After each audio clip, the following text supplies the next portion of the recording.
it's a big show. Welcome to the Fade Route It's a big bad show tonight. with DNZ. Yeah, it's a big show. Here are your hosts, Cracking up, telling them lies. DNZ.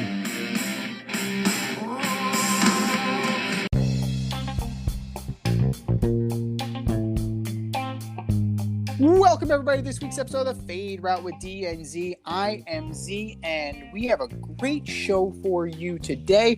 We're talking NBA draft fallout. We're talking Aaron Judge's new $19 million contract just for this year. And Regional Commissioner of Ossining AYSO, Rita Sanchez, joins us to talk not only Ossining AYSO youth soccer, but also NYCFC. But we're going to start with the pending free agency period that is starting in the NBA. Things are exploding right now.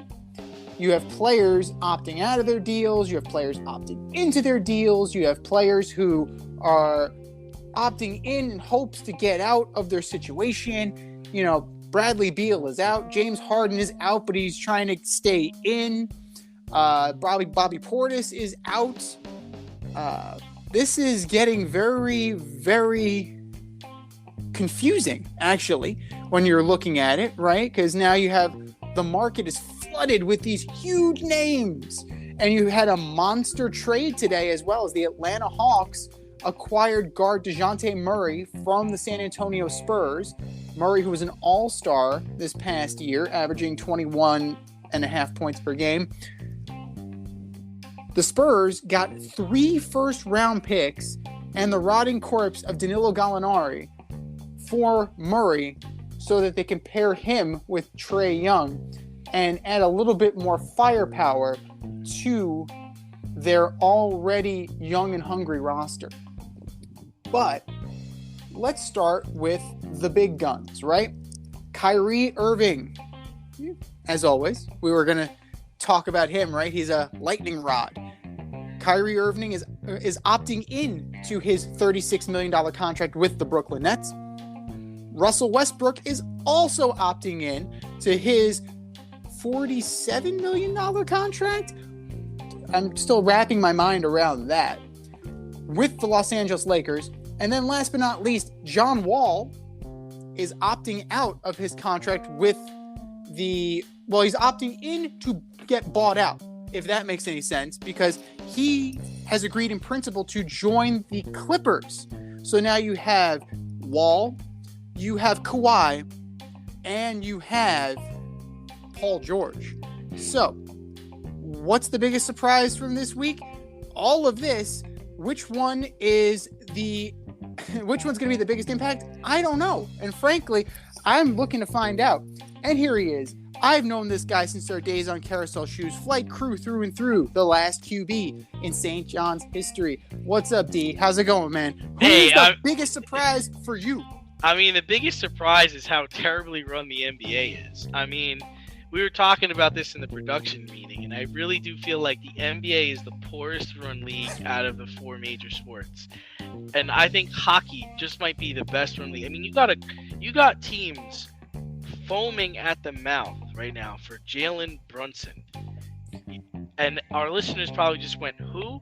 Yeah, the backup guard, or he actually was the starting guard for a while on Dallas this past season, who's got about 4 years in the league, who's averaging 12 points a game, 4 assists a game, and shoots less than 50% from the field. Not from 3, but from the field, is a hot commodity that the Knicks are dumping salary for, and the Miami Heat are dumping salary for, and Dallas is hoping desperately to keep him. Bizarre stuff. But to talk about the 3 guys you just mentioned, I mean, listen, the first time we talked about this, I was like, man, biggest surprise is Kyrie, but it's really not, because John Wall is going to the Clippers. The Rockets basically paid him not to play last season, and they were prepared to pay him to not play this season either.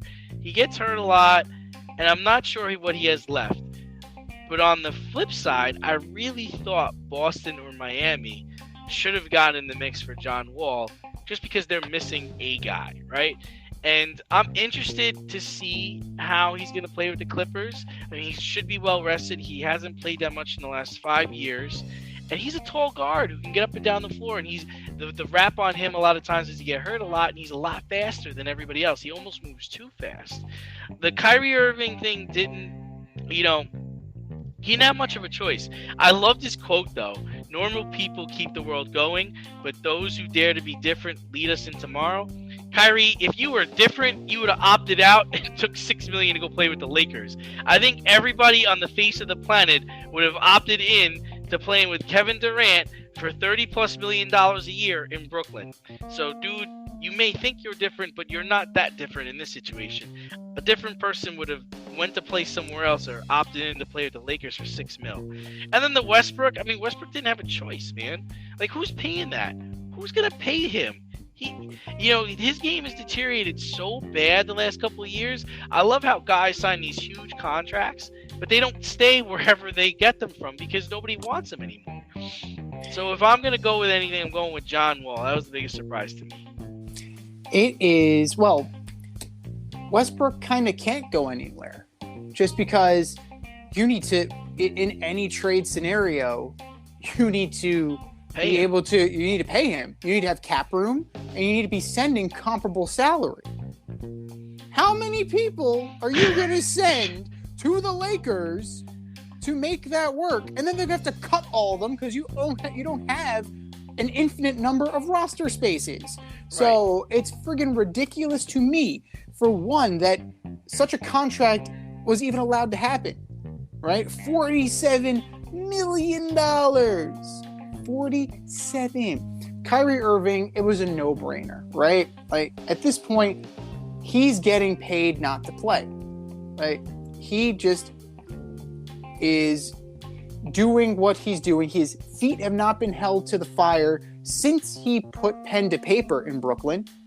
And why wouldn't he opt in to try and get a trade, right? Well, why wouldn't he try and better his position? Because if he opted out and tested the market, owners talk, right? Owners have eyes. They see these things. He's not getting a dime. Like, I'm not saying collusion and blackball, but I'm saying collusion and blackball. He would never set foot in an arena again, let alone sign a contract. I don't care how good you are. You cannot do these things. You cannot do routinely what Kyrie has done, right? He's burned bridges in every single market that he's touched. And he kind of has no choice. He has no choice in the matter. But then the head scratcher is John Wall, right? John Wall agrees to this buyout. And you pair him with Paul George, you pair him with Kawhi Leonard. On paper, it's great, but can you guarantee me that John Wall is going to play a third of the games? Like, I'm not asking for half. I'm asking for like a third. I'm asking for, maybe 30 games. Can you give me 30? I don't know if John Wall can. And, when he's on the court, fine. His stats are good. He averages 19, 4, and 9, right? 43% from field goal. Free throws, not great. 3-point percentage is shit too, right? It's terrible, yeah. But he's definitely more of a facilitator, right? So listen, the NBA it's salary, intriguing, Yeah, the NBA salary cap is going up to roughly $123 million.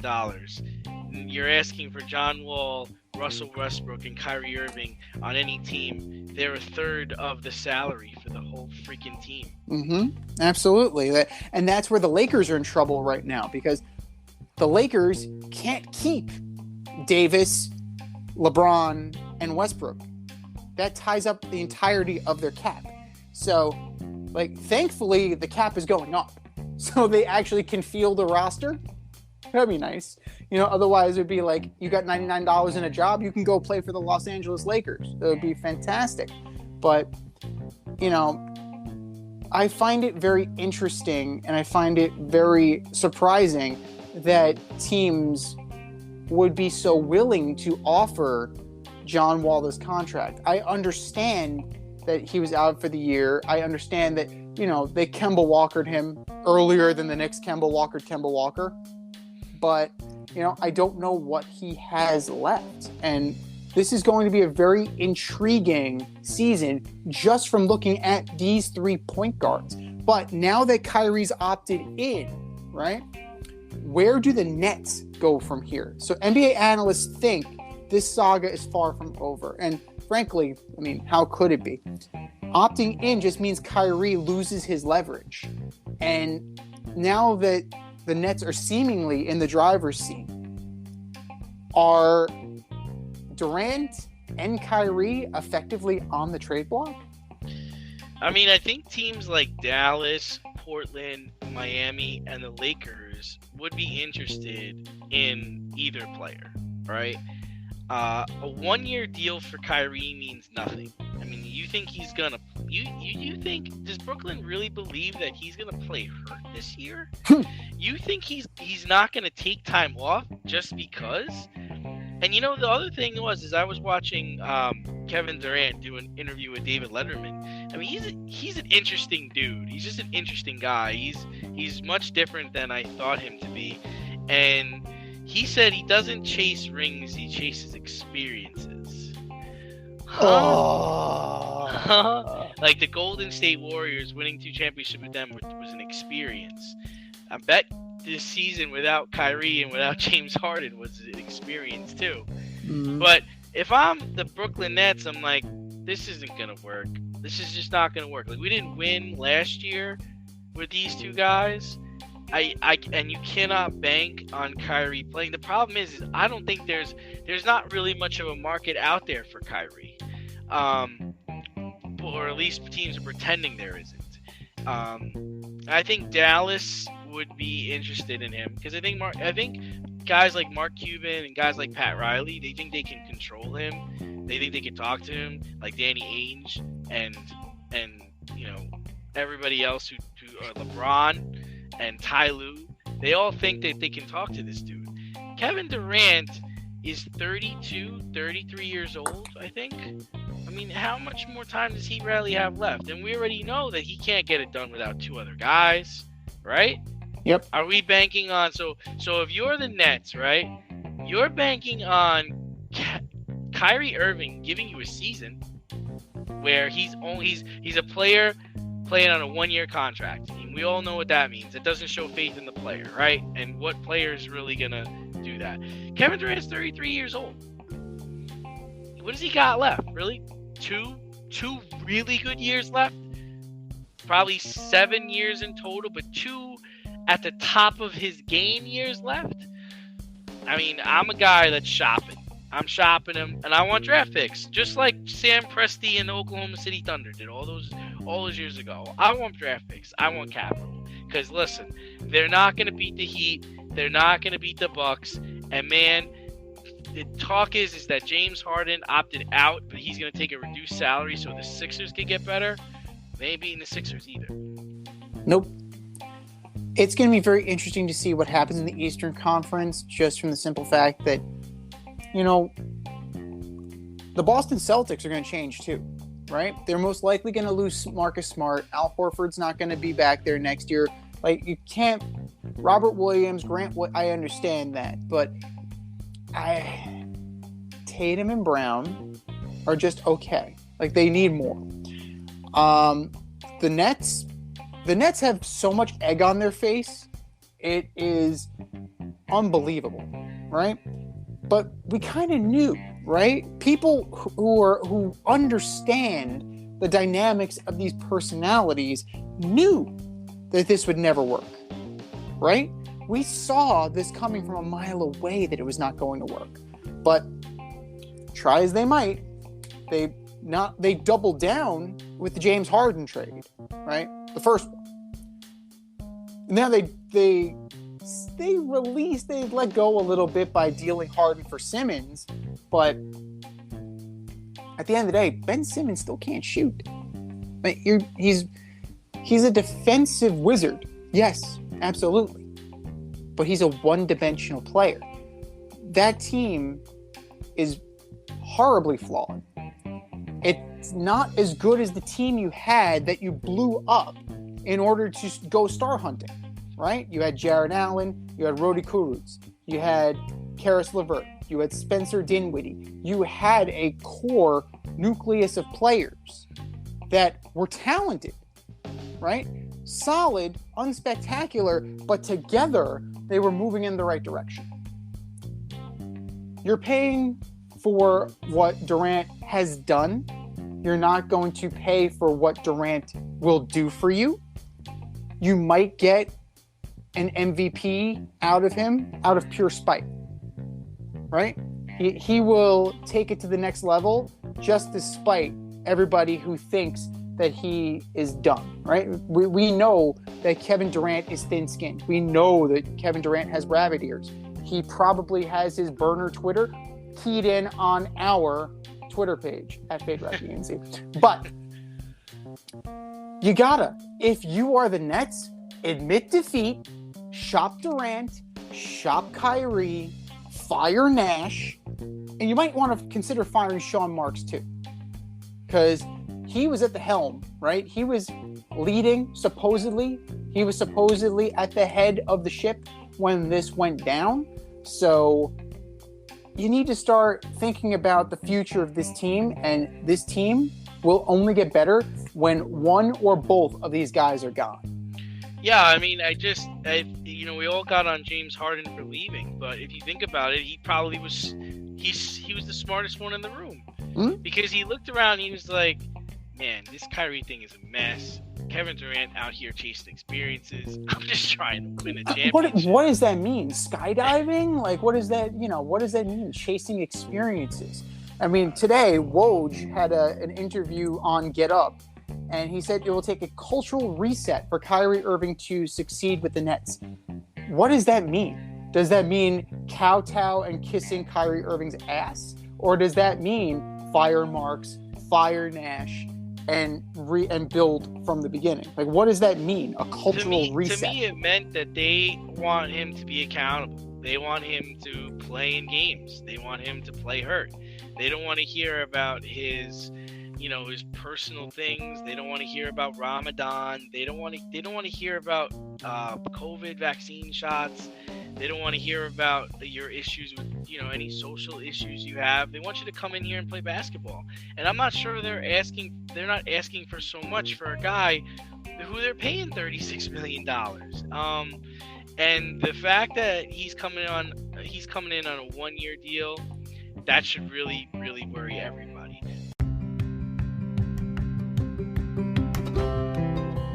Do you love brownies? Of course you love brownies. But you know what's better than a brownie? A delicious, handcrafted, gourmet brownie delivered right to your doorstep. That's what our guys at Sweet Life Brownie Co. offer. Chef Tommy D and the crew offer a dozen delicious delights that you will crave, from the classic OB to Dutch apple to campfire s'mores and many more. Check out their website, sweetlifebrownieco.com, for their Friday brownie drops. At noon, their site goes live and you see what they're making. Since you're there, become a site member and earn points. You earn 50 points just by signing up. Make sure you follow them on Instagram and Facebook too, at sweetlifebrownie_co, for the latest updates and their latest releases and creations. That's sweetlifebrownieco.com. Give them a call, 845-641-3043, and tell them D&Z sent you. That's sweetlifebrownieco.com, 845-641-3043. Sweet Life Brownie Co., because there's always room for a brownie. At one time, the Cleveland Cavaliers took a chance on Kyrie Irving through the draft, and the NBA draft was last week. It's over. There were a few surprises in that first round. So, Z, tell me, who got better, who got worse? Honestly, a lot of these kids are thoroughly mediocre, so it's difficult to say. They're thoroughly But mediocre. they're thoroughly mediocre. They're thorough at being mediocre. I love it. Exactly. A lot of one and dones. It's hard to assess one and dones, right? You need to have a body of work. And your body of work shouldn't include high school, you know? Like, it's one thing if they were coming straight out of high school. If this was like a Tracy McGrady or a Kevin Garnett who never stepped foot in college. Like, these kids have played 1 year college ball, plus you had the COVID pandemic kind of influencing their college and high school experience, if we want to talk about experiences, KD, you know, to the point where, like, realistically, as an educator, they're about 2 years behind. So if they're a freshman in college, more or less they're a junior in high school. It's very risky. It is very risky. And I said that Banchero was the most complete player, in my opinion. He went number one to Orlando. We'll see what he becomes. Like, he's definitely going to have every opportunity to prove that he belongs in this league. Chet Holmgren, he is skinny. I'm not going to lie. He is a thin man. And if he's going to be down low, right? And he's going to have to be down low because you're 7 feet tall. They're going to play you at the 5. You're going to get banged around by the likes of Rudy Gobert, right? You're going to get banged around by Robert Williams. You're going to get banged around by Giannis when he drives in. Is this kid going to be able to handle that? I don't know. And then, you know, you get to the Knicks, right? To me, the Knicks stole the show, as per usual. Can you explain what the hell the Knicks were doing? I understand the Kemba Walker deal, right? Kind of. I kind of understand it from the standpoint that, okay, I want to get out from under his salary, and I found a team dumb enough to take it. The Pistons. The Pistons also took Nerlens Noel and Alec Burks off of them because the Knicks want to go dump $100-something million at the feet of Jalen Brunson. Obviously, his father is a coach and ex-agent is the GM. Correct. Like, obviously, Taylor's thinking, I don't know what the hell he's thinking. But the Knicks did a lot of fancy footwork, a lot of maneuvering, and honestly, it's really, really too hard to say that anybody's really gotten better. But, you know, the kids will get their shot, and Banchero's going to get a long look. Jabari Smith is going to get a long look. Keegan Murray is going to get... They all stink. All these teams stink, so they have nothing but time. Nobody that is looking to do anything in the near future got as much of the impact player, in my opinion. Yeah, I mean, I look at it and I believe in Sam Presti. I believe in him as a GM, and I love what he did. I mean, they wanted to take your boy Paolo Banchero, number one. The Magic wanted to take him. He's like, all right, man, I'm taking Chet Holmgren, a 7 foot guy who could dribble, shoot. He's young, and Sam Presti's had experience with 7 foot athletic players. He drafted Kevin Durant, right? Or he had Kevin Durant on his team. So I love how then they went and got this guy. What's his name? Let me get his name right here. Ossining Deng, who's like 6'10" forward, and he's monstrous. He's versatile. I mean, he's a raw scorer, but he's a defensive player. And then they went and got Jalen Williams, a knockdown shooter from Santa Clara. I like what he's doing. A team I think really I didn't like their moves at all. I wasn't a fan of what Portland did. I don't. You go and you draft Shaedon Sharpe, a kid who didn't play at all last year as a freshman, didn't play at all, and you draft him over Johnny Davis, the Wisconsin guard, who's 6'4", a scorer who could help Dame Lillard out. I don't like drafting guys that haven't played. Like, we see what happened with Kyrie Irving. He really didn't play. He didn't play his senior season. I mean, his first year at Duke much. Zion Williamson is yet to really get on the court. It's the NBA draft is really a crapshoot. I was looking this up. I was looking over a list of the last 10 number one overall picks, and it's 50-50, right? Mm-hmm. Like Anthony Davis, great player. Anthony Bennett, out of the league. Andrew Wiggins bounced around, just won a championship. Canadian, by the way, good player. Karl Anthony Towns, good player. Ben Simmons, Markelle Fultz, DeAndre Ayton, he's about to get traded. It didn't really work out for him in Phoenix. I mean, he's good. Is he number one overall pick good? Zion Williamson, nah. Anthony Edwards turned out to be a good player. Cade Cunningham's okay, and we'll see what happens to Paolo Banchero. So you're really just rolling the dice. It's 50-50. It's a flip of a coin. But, I believe in building through the draft, as weird as it sounds. And look at Golden State. Clay, Steph, and Green all through the draft. And then you go get Wiggins. They still have James Wiseman, who didn't even help them win this championship, but he's on their team. James Wiseman is done. They are gonna move on from him. But think about what they could get for him, right? He's a number at the end of the day. He's still a number one pick. You're still gonna have to give a number one pick, or you're gonna have to give some valuable player to get him. So I just saying, like, Sam Presti went and drafted 3 players, and I'm guaranteeing that in the next 2 to 3 years, they're going to be formidable. I just can't get over the fact that Chet Holmgren, right, is 7 feet tall and 195 pounds. Get this kid on a fucking weight plan right now. Like, those Oklahoma linemen. I think it was the guy who put the scrambled eggs and the pancakes and the protein bar, like all of that stuff in a blender and drank it to bulk up. That's what this kid is going to need to do. Because 195 pounds at 7 feet tall? I mean, Greg Oden was brittle, but he was bigger than him. Right? Greg Oden had the body. Yeah, but he wasn't as athletic, though. I mean, if you're talking about athletic 7-footers, we're talking about really Kevin Durant is the next guy up there. Dirk is a good shooter, but he's not as athletic. Like, Dwight Howard was a big dude, at 7 feet tall, but he wasn't athletic. Like, Chet is athletic. I mean, you're right. He's gonna get bodied, but look at Giannis. Look at when Giannis came in the league. He wasn't as bulky and as big as he is now. He's a monster now. Imagine if Chet puts that kind of weight on him. He needs to put like 30 pounds on over the summer for him to be viable, or he's just going to get the crap knocked out of him.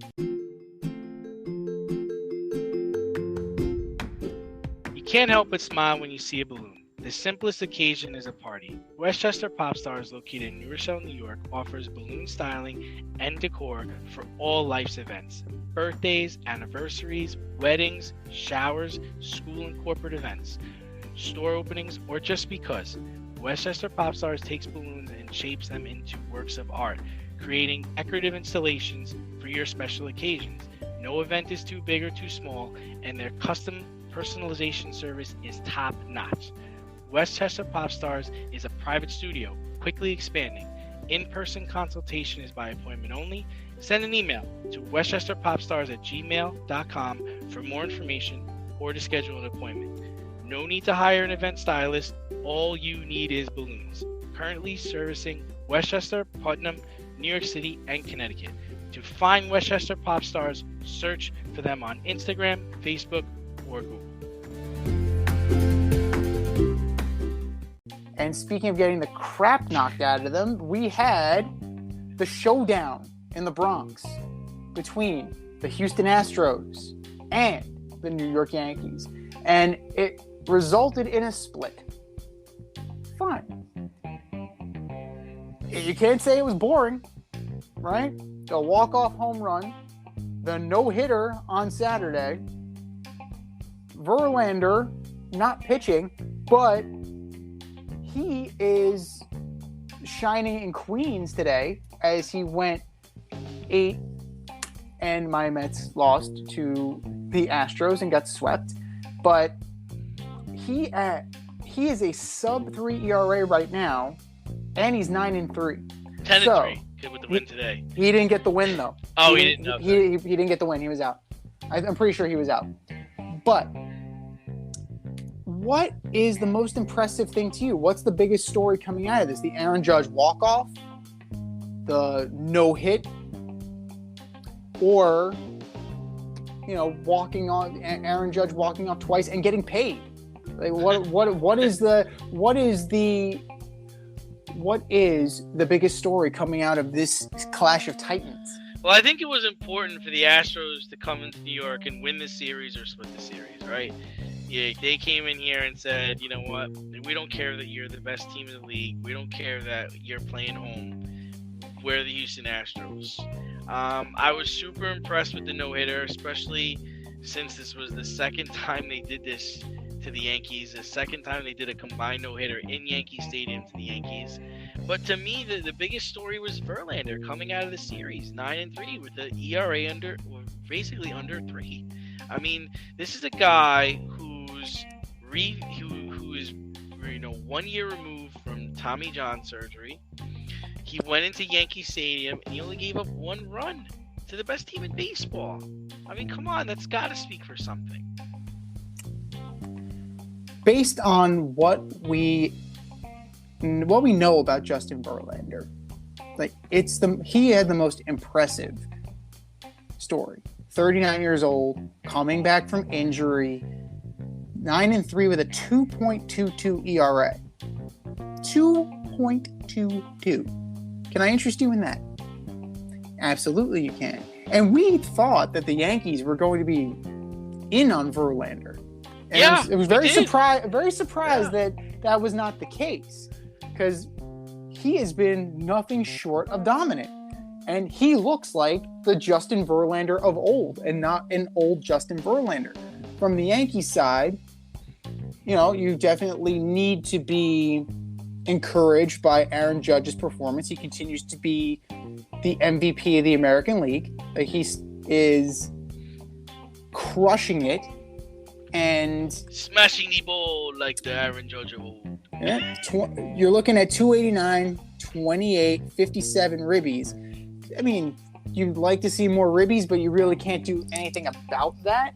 You're only presented with so many runners in scoring position or runners on base, because Aaron Judge hits leadoff sometimes. Can I interest you in that? 6'7", 282. We grew up on Ricky Henderson. And now, screw Aaron Judge. Yeah, exactly. Just let it bat first. Screw it. You're just like, fuck this. Just hit it out. You're in scoring position already. But to me, it's a good round one. And these teams seem destined to meet in the American League Championship Series, with the winner going on to the World Series.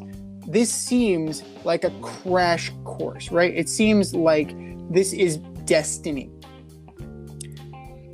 The Yankees getting no hit by Christian Javier is troublesome. And not to take anything away from Christian Javier, because he's quite a good pitcher.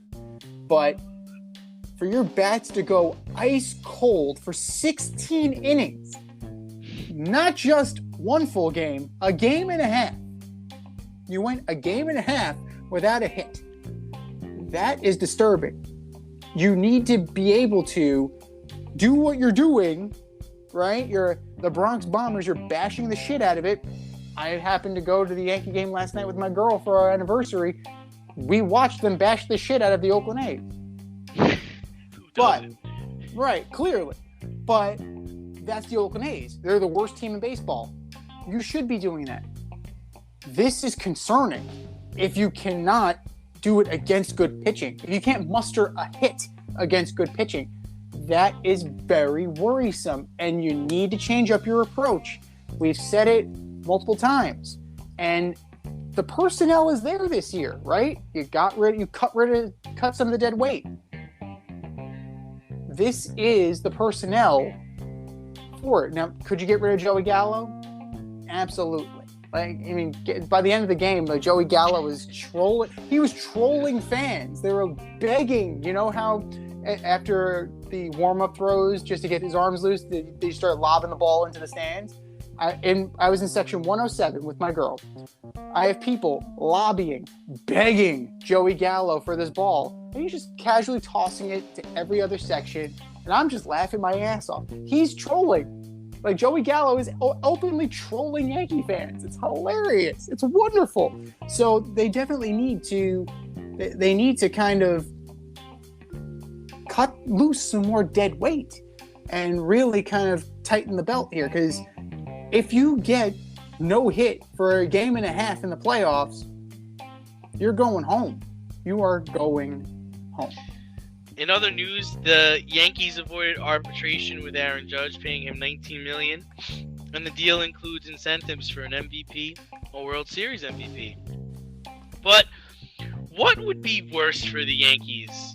Losing Judge to the Mets, losing Judge to the Giants, losing out on Ohtani, or losing out on Juan Soto? They already lost out on Ohtani once. Shohei Ohtani is never coming to the New York Yankees. I hate to break it to you, everybody. Shohei Ohtani is never coming to the Yankees. If he leaves the Angels, he's going to end up with the Dodgers, the Mariners, or back in Japan. You don't think he could possibly go to the Mets? Nope. Nope. Not even close. I think that he was very adamant about what he wanted his first go around. He didn't want big market. He went to Anaheim. Remember, he did not go to LA. He went to Anaheim. The Angels do not play in LA. So I think that he likes being the big fish in a small pond. Just thought he liked Disney World. I mean, it's possible. They have one of those in Japan too, right? They still have that? You got an Epcot Center? Something like that? TV Truckmaster? I don't know. But that Shohei Ohtani's never going to be a Yankee. Juan Soto is possible. Juan Soto definitely is possible. But that's going to take a hell of a lot of money and a hell of a lot of years. And you can't pay both of them, right? Right, exactly. You can't pay both of them and pay Giancarlo Stanton. So that becomes a quizzical issue. And this is the same organization that let Derek Jeter get to free agency. Now, I know what you're going to say. But yes, Derek Jeter was the last homegrown superstar the Yankees had. Who did it au natural. Sorry, Robbie. But they'll let him walk. They will let Aaron Judge walk because they've demonstrated that they've been willing to do it in the past. And if you're a Yankee fan, this should bother you. Do you think they have more leverage if they win a World Series or if they don't win a World Series? I think there's enough of a track record that they can say, we've gone as far as we can with you via con Dios. Like, I think that there is enough there, especially if they go up against the Astros again and lose.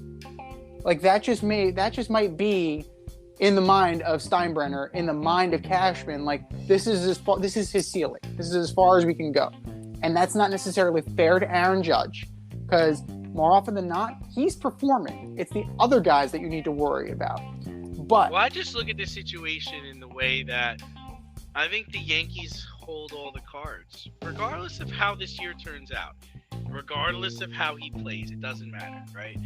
Because if they win the World Series, they can be like, all right, we won the World Series. We're good. Thanks for coming. We're going to, get better with Juan Soto, who's we have no problem giving 10, 12, or 13 years to because of how young he is and how super talented he is.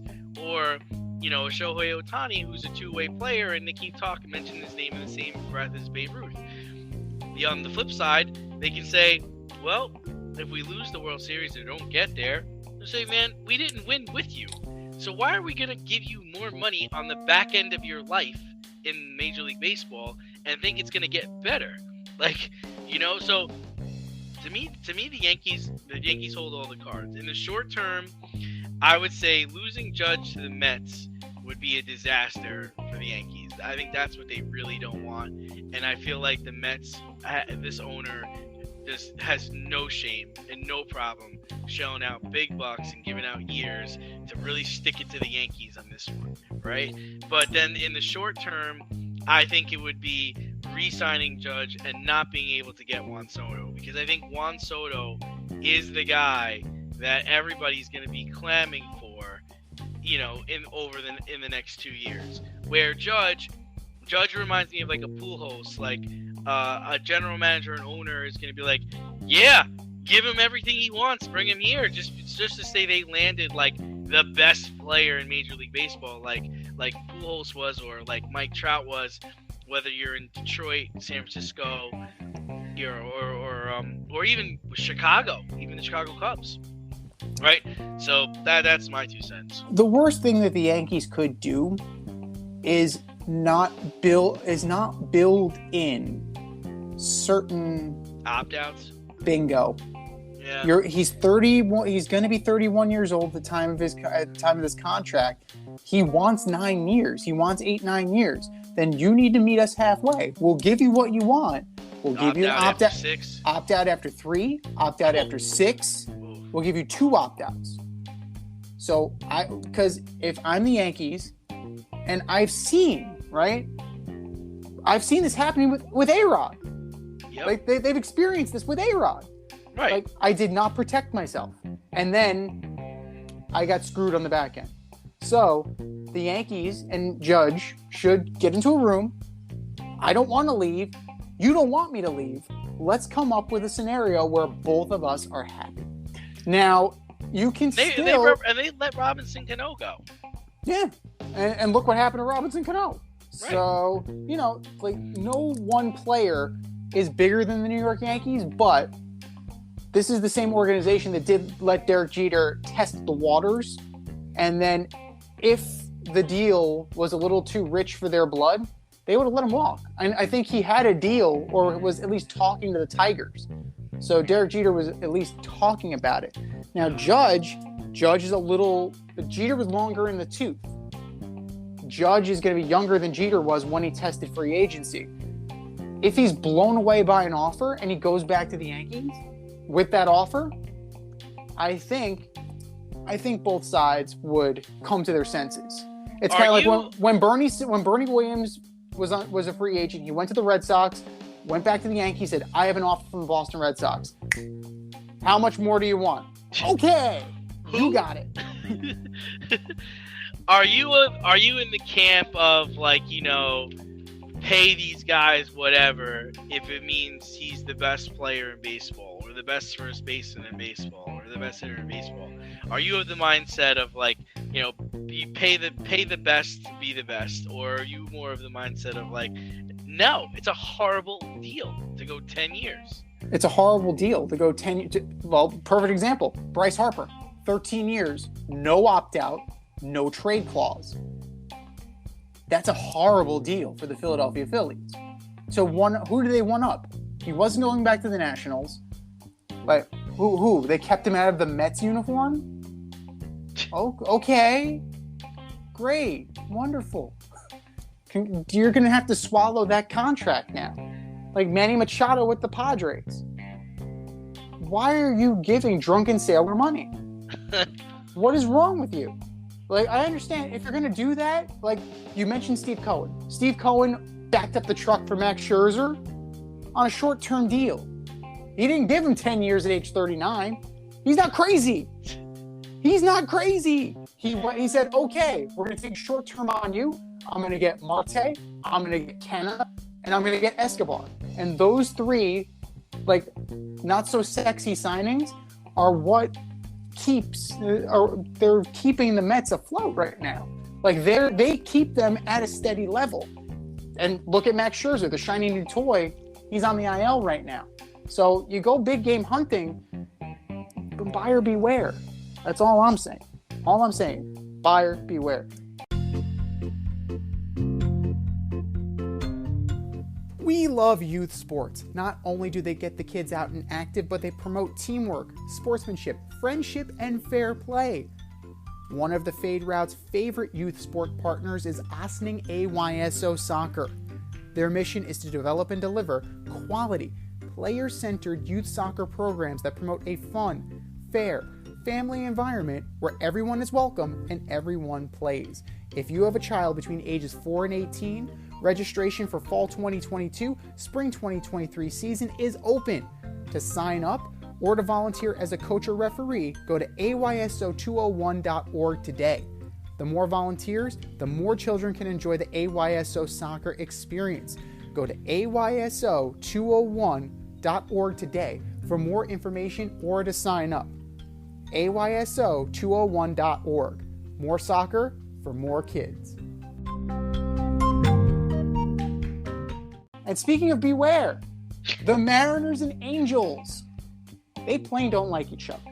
They made their last series as exciting as possible as a bench-clearing brawl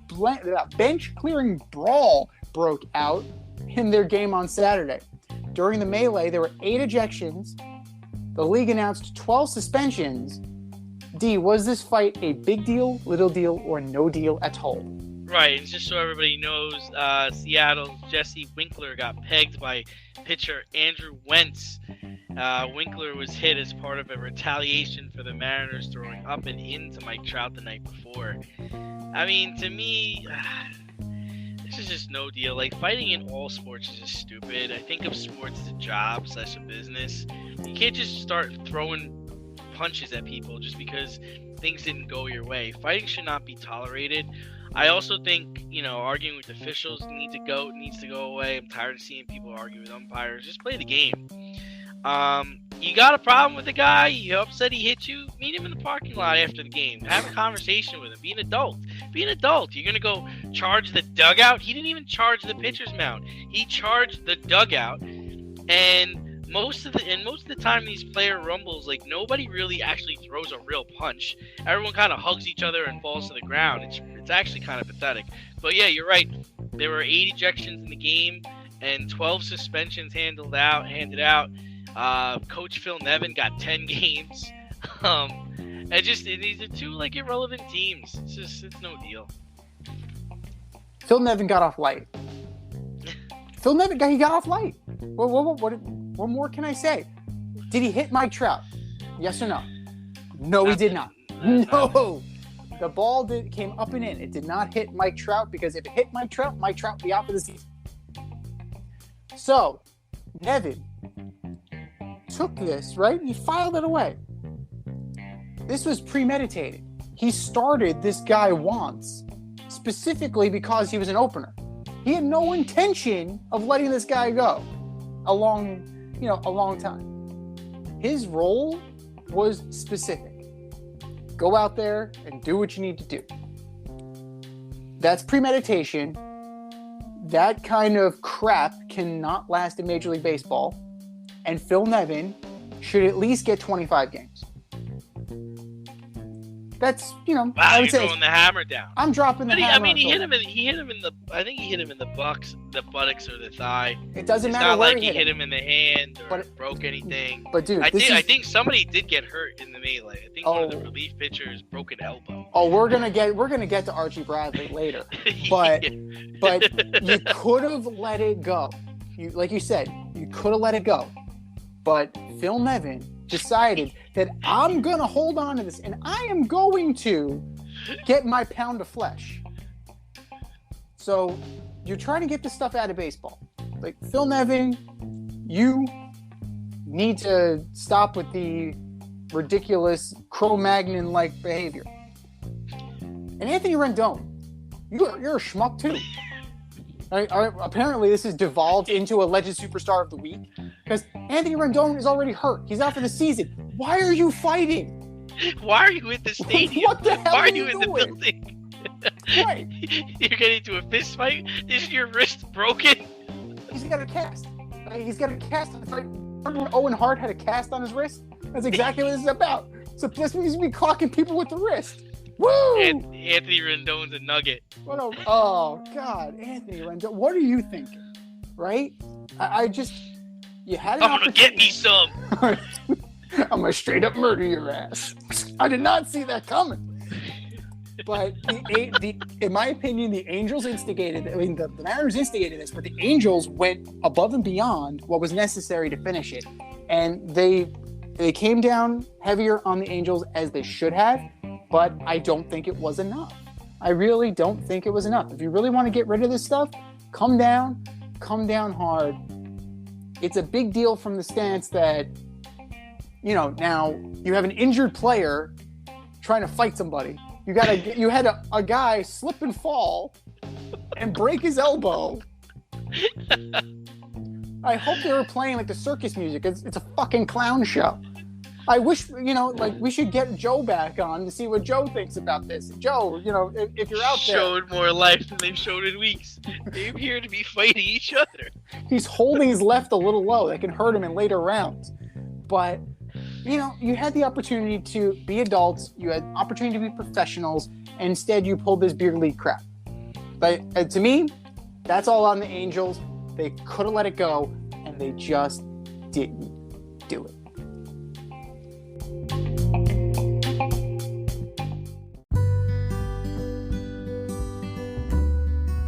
Avoid messy accidents. Get better stopping power with your brake pads. Callahan brake pads. You never know when you'll be driving in the road and there will be a truck tire that you need to avoid and save your family. Callahan Auto. We really care about what's under your hood.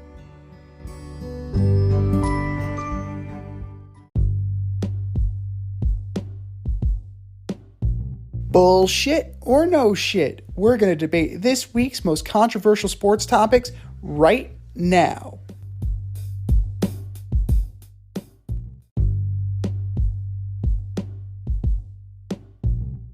All right, boys and girls. We have a statement. It's either bullshit or it's no shit. We'll see what you think. Bullshit or no shit. Number one.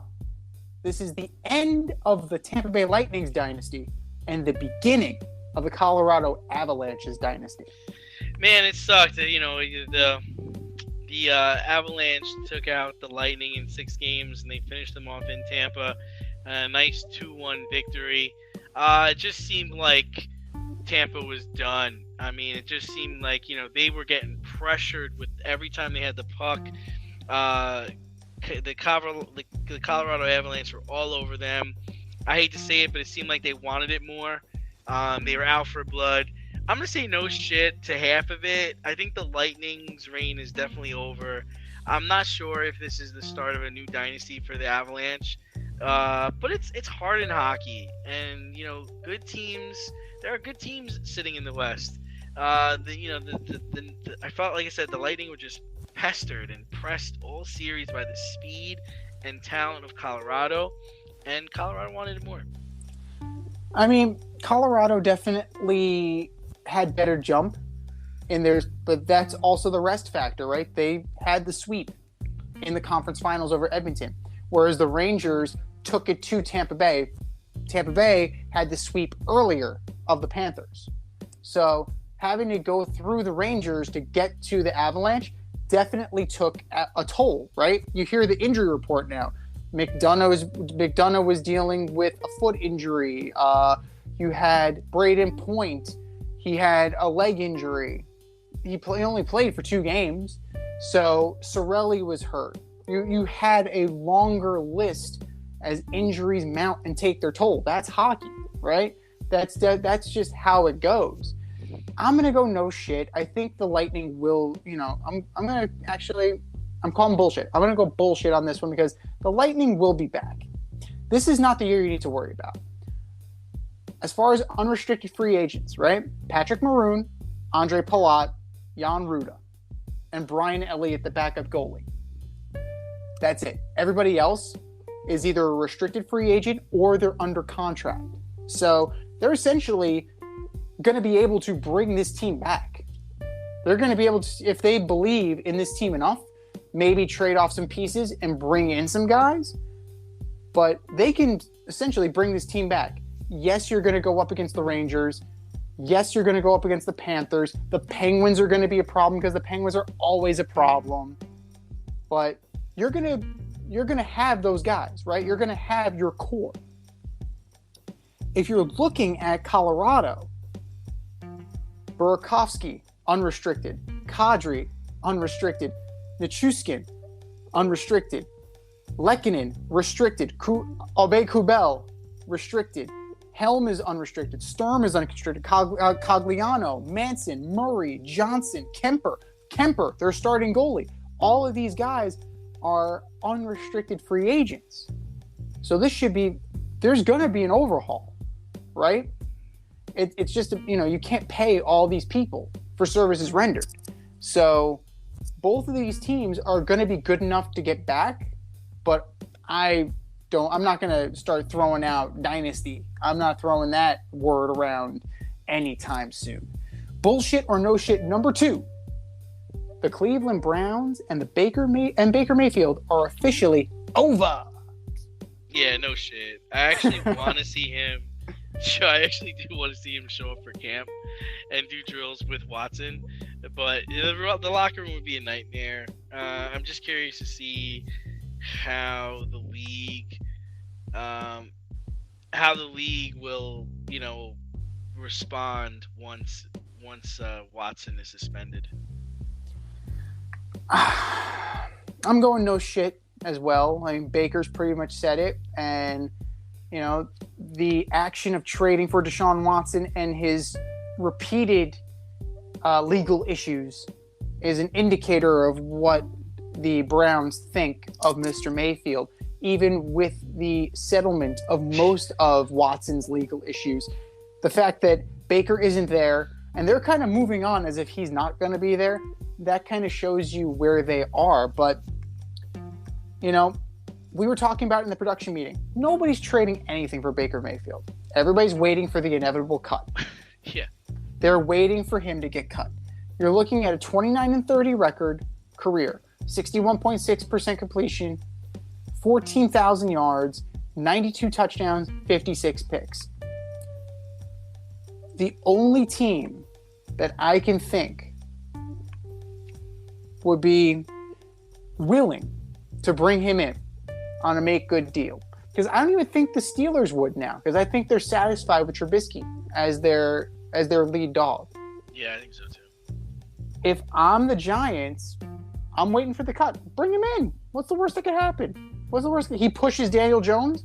Like, if Daniel Jones is the guy, he'll welcome it. Because who'd he get before? He got Colt McCoy and he got Mike Glennon. Not exactly holding your feet to the fire, right, Daniel? So bring in a guy, former number 1 overall pick, a chip on his shoulder. It could be Kerry Collins all over again. Like, Kerry Collins was dead in the water as a pro, and then he resurrected his career with the Giants. So who's to say that Baker Mayfield doesn't have a similar arc in his story? But as of right now, that Cleveland Brown chapter is closed. Bullshit or no shit number 3. Freddie Freeman will start a trend by representing himself in future negotiations. Nah, this is bullshit. I mean, nobody put a gun to Freddie's head saying he had to sign with the Dodgers. This is all coming out because he was very emotional this weekend in his return to Atlanta. He got his ring, took a bunch of pictures, and realized he should have never left. I mean, this was something we talked about last year on DNZ Fade Route, where it's just like, this was the place where you should have stayed. You went to LA for more money, but this was the better deal for you, is to stay home, stay where you were loved and appreciated. You're on the Dodgers, and that's great, but at the end of the day, they don't really need you. So I think at the end of the day, the agent works for you. If staying in Atlanta was important to you, Freddie, you would have stayed there. It wasn't, so I say bullshit. I'm calling bullshit as well. 6 years, $162 million, solid. Like, that's a good deal, right? Not the 8-year, $168 million contract that Matt Olson got after the Braves traded for the Georgia native.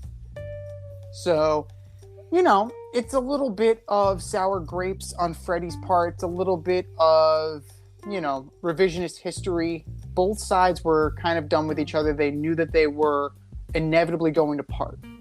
But I'm in full agreement with you that this is not going to start any trend, because we've seen it before.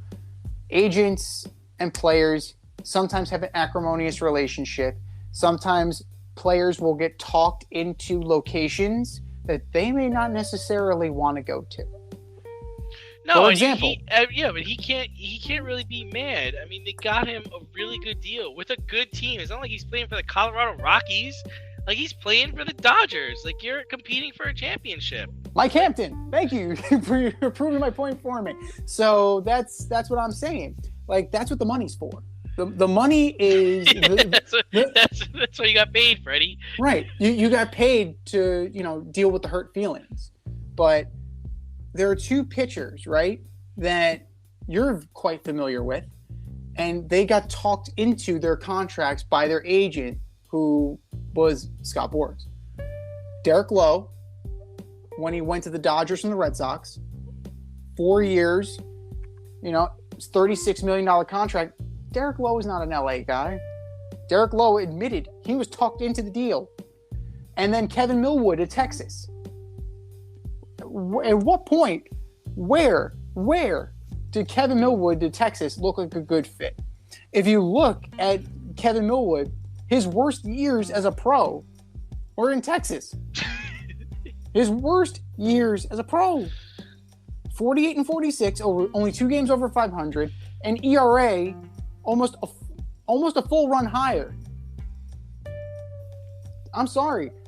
The agent works for you. So if you feel comfortable negotiating your deal, go for it. Absolutely. Gary Sheffield did it. You have plenty of guys out there. Or you just say something simple like, "Hey, I want to stay in Atlanta. Make it happen. Yeah. Get the best deal you can get for me to stay in Atlanta." He definitely wanted he wanted more money. He wanted more years. He wanted to take care of it. Come on, just don't even come at me with that. It's not true at all. Yeah, but that's the thing. Matt Olson is 5 years younger than Freddie Freeman. That's why he got the 8-year deal. Right. You're 32, bro. He's 27. The numbers don't lie, and they spell disaster for you.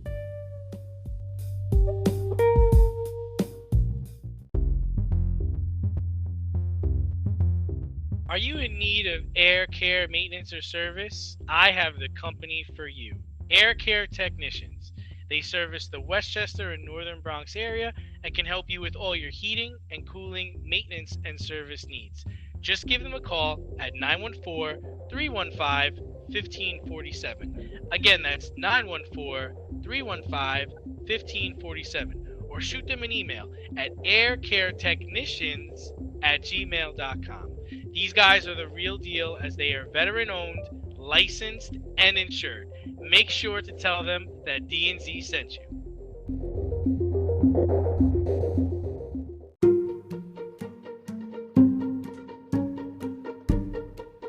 The Fade Store presents the Alleged Superstar of the Week Award.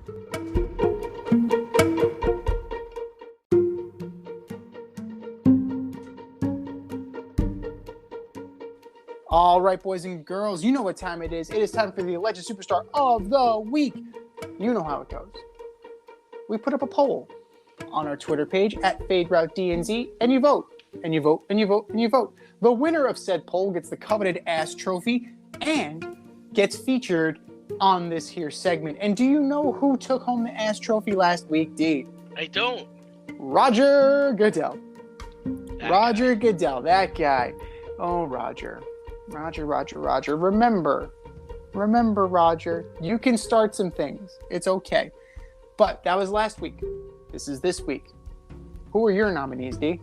Well, up first, I got Anthony Rendon.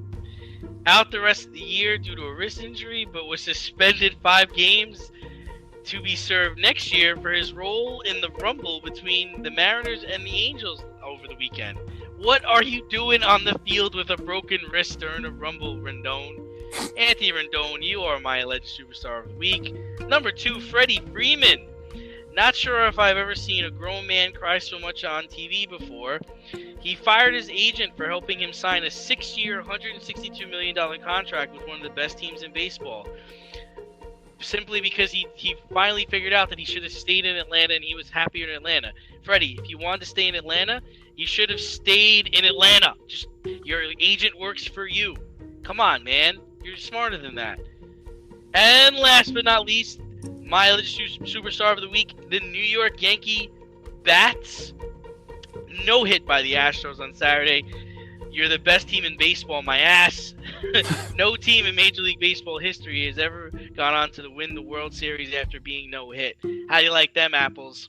What do you got, Z? All very good choices. All very good and compelling options. But, we have a lot that we can go from, right? Just from that one Angels-Mariners game, right? You got Phil Nevin. I can choose from. I think I made my case on Phil Nevin. You made your case on Anthony Rendon. Archie Bradley. Don't think I forgot about you. Archie Bradley. You didn't get sucker punched. You didn't get He never even made it into the fight. No, it's he didn't take a baseball bat to the arm. No. He tried to get over the fence, and he tripped and fell.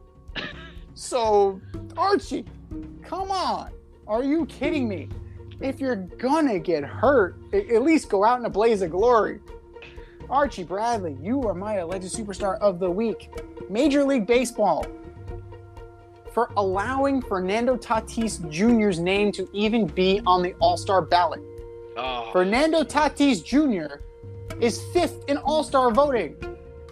How many games has Fernando Tatis Jr. played this year, D? I have just as much as I have. Bingo! 0.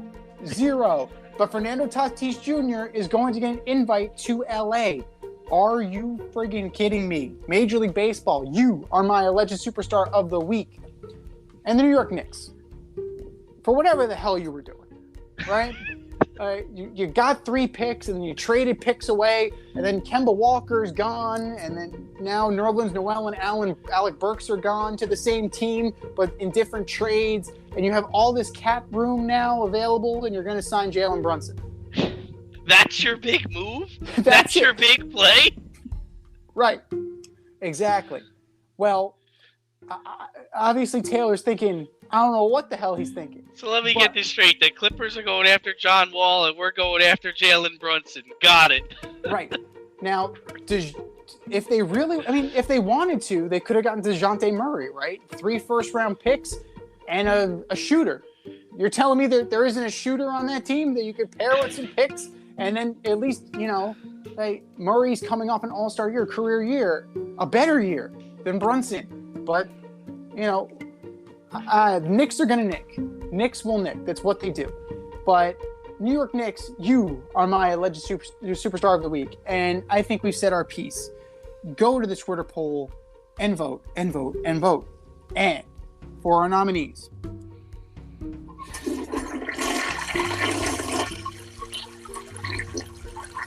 just do better, boys. Just do better.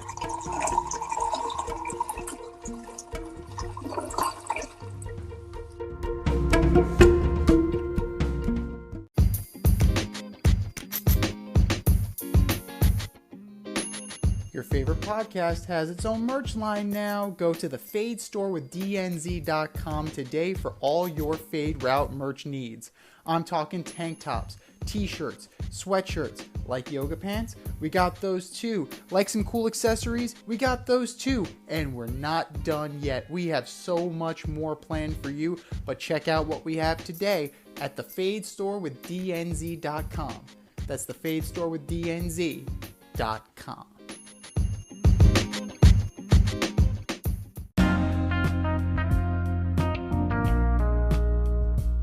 It's the In Route, where friends of the show get a special segment with us. Want to be part of the action? Want to be the newest member of the In Crowd? You know what to do. Hit us up, faderoutemail@gmail.com, or slide in those DMs on Fade Route Podcast on IG, or hit that Twitter, Fade Route DNZ.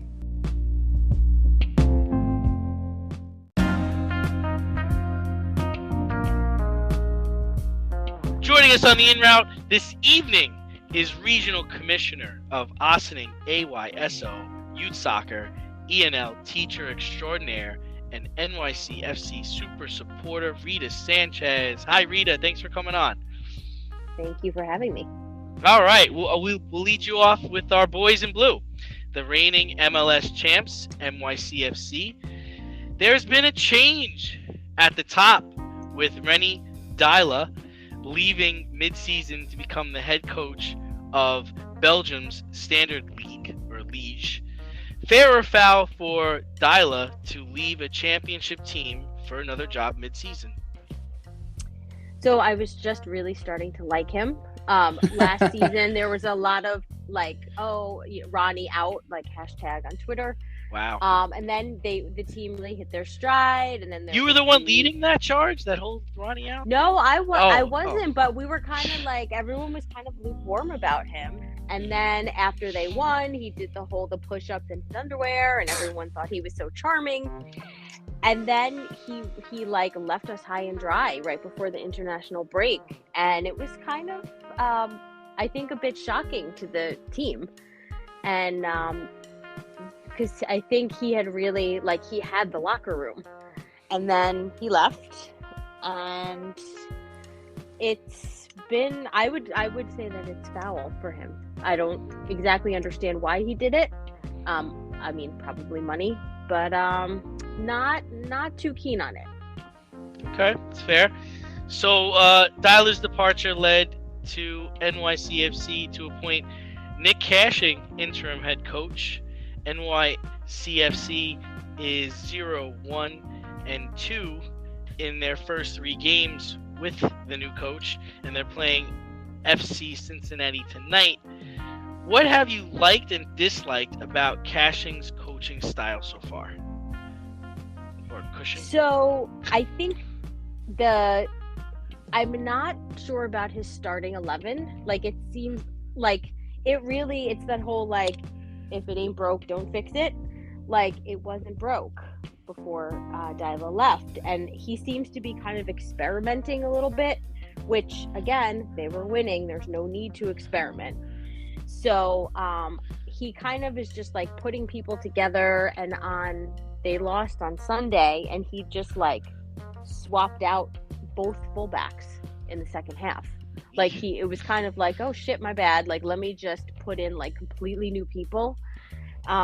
So I also am not completely sure that he has the locker room yet, given like the way Ronnie Dyla left. And at times they've just seemed a little bit lost, like especially in the midfield. Like, it's kind of like when I coach my boys, like they get the ball and they don't know what to do with it. They know they have to do something, but they're not quite sure what the plan is. So I think the jury is still out. Right now they're playing, and they were losing very badly, and we're starting to make a comeback. I'm not jinxing anything. And I don't believe that Cushing made any changes at the half. So we will see how today pans out. Yeah. He shares both Cushing and Ronnie Dyla both share the hard on for Chris Gloucester. I don't understand that. Like, he's not a good player. Like, I just don't. They have Tavon Gray, they have Malte Amundsen. Tell us how you really feel. He's not good. He's not even good enough to be on NYCFC 2, and he's getting a starting spot. We are very partial to some of them. I mean, Tavon Gray is from the Bronx. He's one of their homegrown players. Like, he's went up through the system, and I'm very happy to see him getting a shot. And they have some other young players who are really like kind of rising to the occasion, and I'm hoping that Cushing sticks with them. Yeah, I mean, apologize for messing up his name earlier, but I mean, Nick Cushing definitely has some experience. He coached the Man City women for 7 or 8 years. I mean, that's got to say for something. I think over time he'll get the group together. It's early in the season. I'm sure they'll get things going. Surprisingly, with the CONCACAF Champions League, U.S. Open Cup tournaments, and stoppage for national team play, we're only at the halfway point of the MLS season. What does NYCFC have to do tactically to stay at or near the top of the table the rest of the way through? So they need more of an attack, and they need like more fluency between the midfield and the strikers. We have some great young Brazilian strikers, 3, and they're fast, they're ready, They just need to kind of like move the ball, and they were playing a lot out of the backfield for a while because they had some very experienced defenders.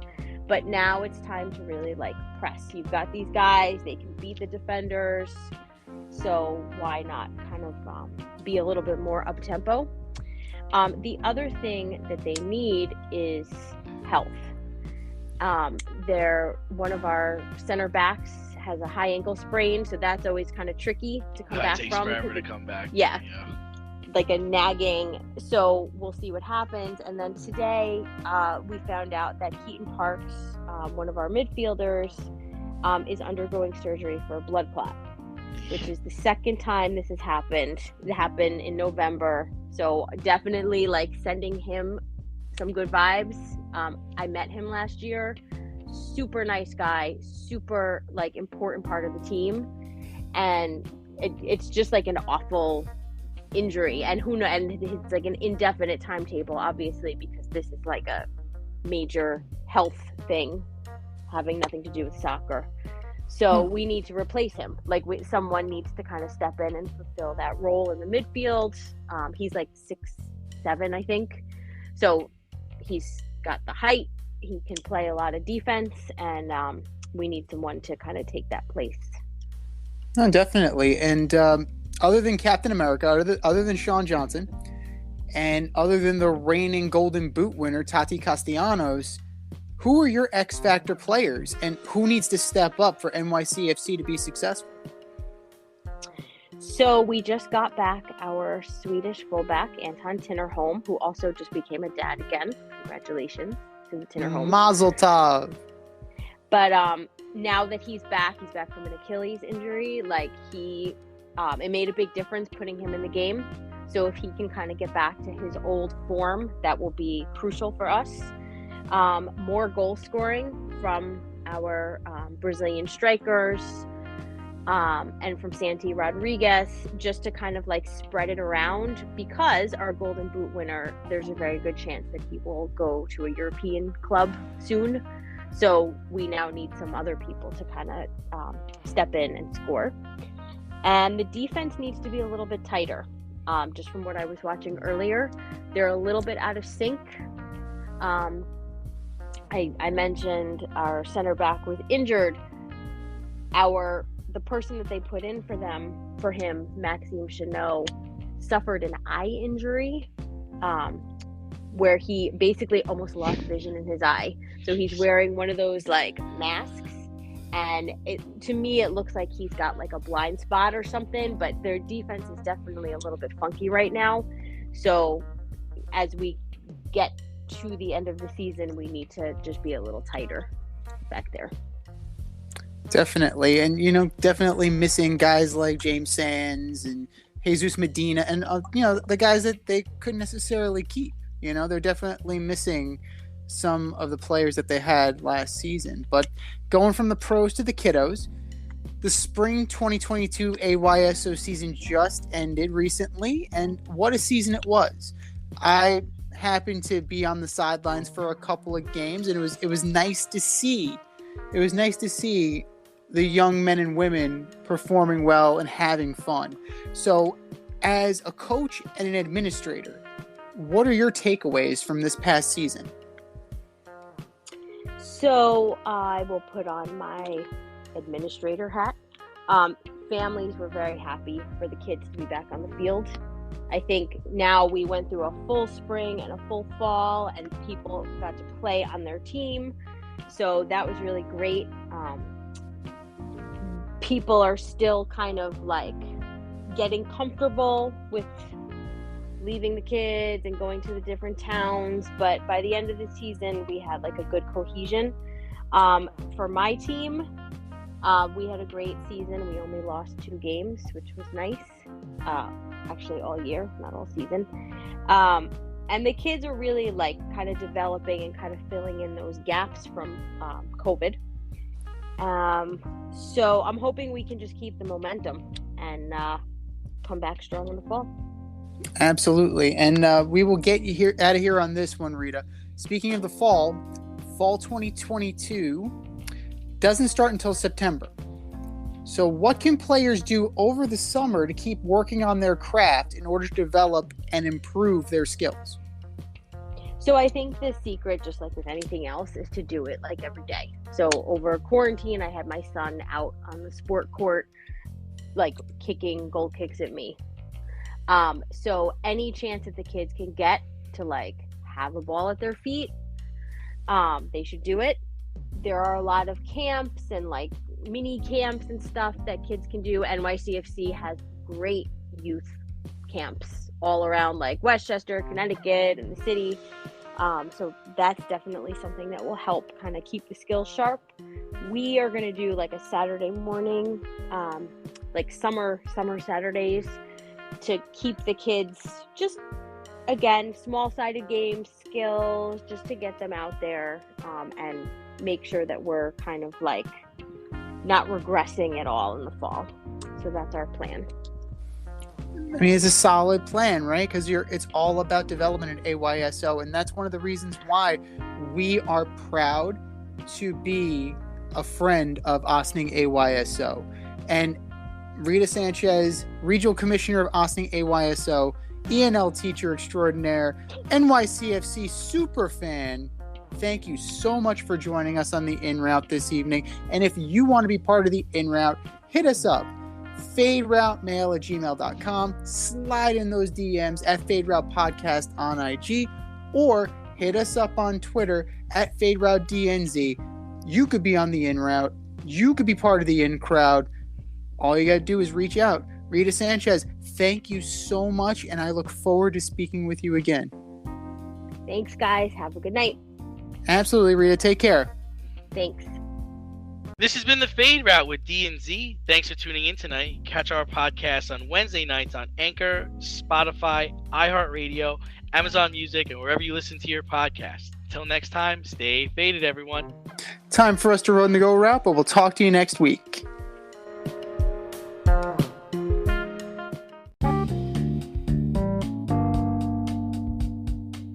Want to get on the action, we want to hear from you. Hit us up, faderoutemail@gmail.com. Slide in our DMs on IG at Fade Route Podcast.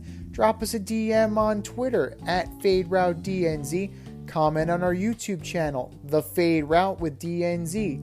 Questions, comments, picks, segment suggestions, you name it, we want to hear from you. Get at us, in crowd. Thanks for listening to this episode of our podcast. If you like what you heard and want to hear more, be sure to like and subscribe on your favorite podcast platform. Rate us 5 stars, leave us a review, turn on subscription notifications, and tell your friends. Spread the word, spread it wide.